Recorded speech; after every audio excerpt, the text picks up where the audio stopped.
In this video, I'm going to show you how to add WhatsApp link on your Instagram bio. Okay, as usual in this channel, we don't waste the time of our viewers. We just dive right into the content you are looking for. Open Instagram app. Be sure to follow every step here so you don't make any mistake, okay? After opening the Instagram app, tap on your profile picture to the right here at the bottom.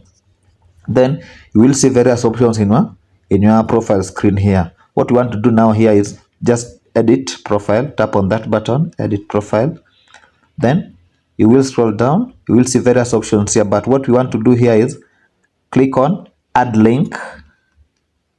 Okay, then click on add WhatsApp link, the second button from the top.